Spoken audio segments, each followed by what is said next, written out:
Okay, so I want you to picture this. It's a really stark image.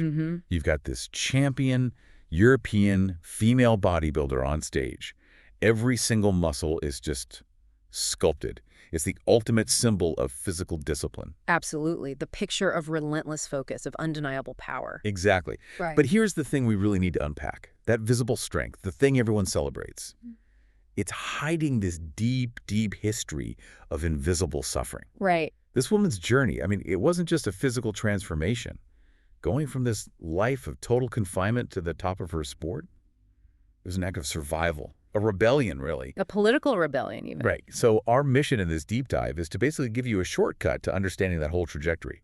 We're going from a tiny village in Afghanistan to a European championship stage. And we're going to focus on the meaning behind the muscles. Yes. It all comes down to this one quote from her, which just says everything. She said, "People only see my bikini. Behind it are years of pain." And that quote is really the blueprint for this whole discussion, isn't it?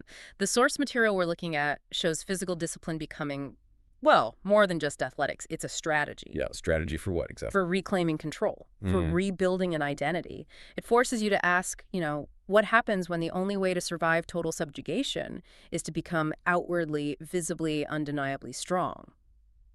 So this is the story of someone using their body as the ultimate tool for freedom. Exactly that. Okay, so let's start at the beginning, the before. The sources describe her birthplace as a small Afghan village, a place where, and this is a direct quote, war, poverty, and tradition decided the future of every girl. That really sets the scene. It's an environment that doesn't foster potential.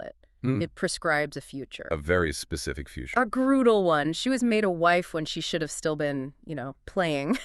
A child bride. Thrown into this life she couldn't possibly understand. It's so striking how quickly everything was just decided for her. Yeah, the sources use this really heavy phrase, that her dreams were crushed before they could even take shape. And what followed from that was just total control. Her husband dictated everything, how she lived, how she dressed. How she breathed, basically.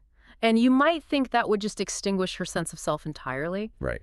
But the sources suggest something a little different. It didn't crush her dreams. It just compressed them, forced them inward. She even says it herself.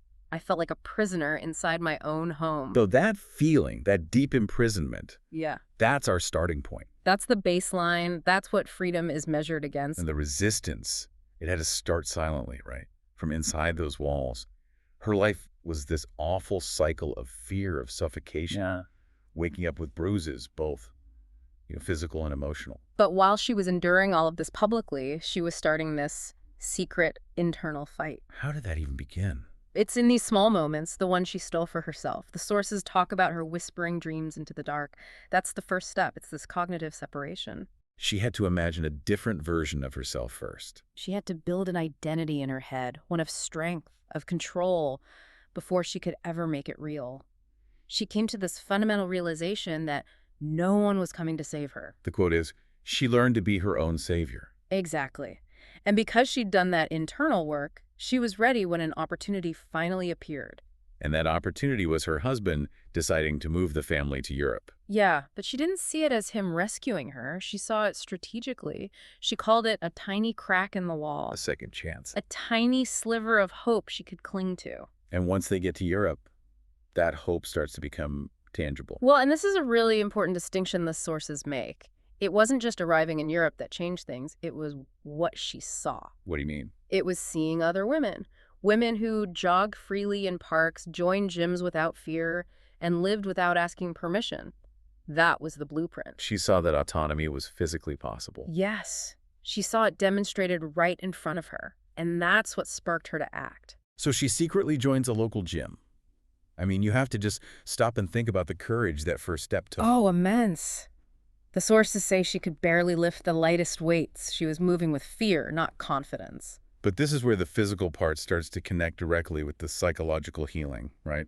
It's a profound intersection.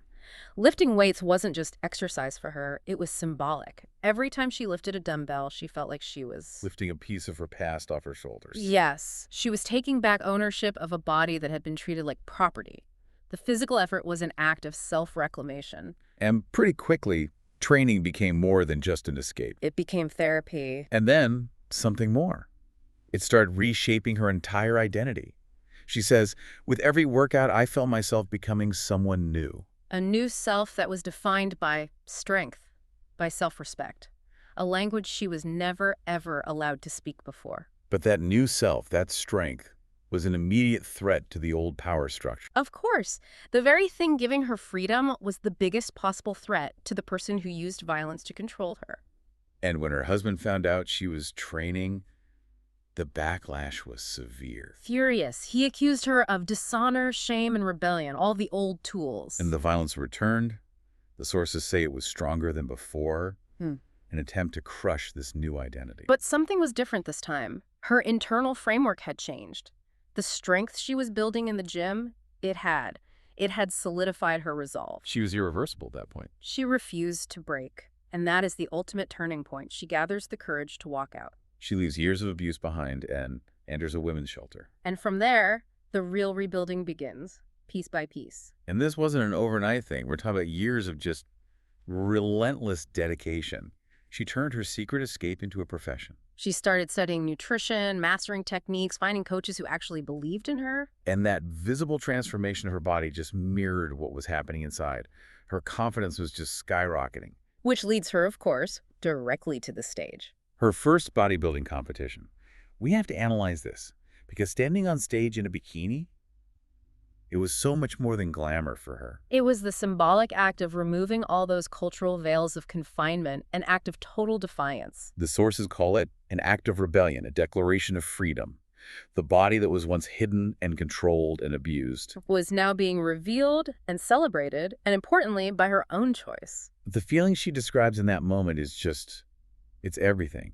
I had finally taken back control of my life. And her success came fast. She started winning again and again. Became one of Europe's most celebrated bodybuilders. But she made sure her platform was about more than just trophies. She connected her victory right back to where she came from, right back to that confinement. She started using her visibility to speak for women who were still trapped. The child brides, victims of violence. Women who have, in her words, forgotten they have dreams. Her success became a megaphone.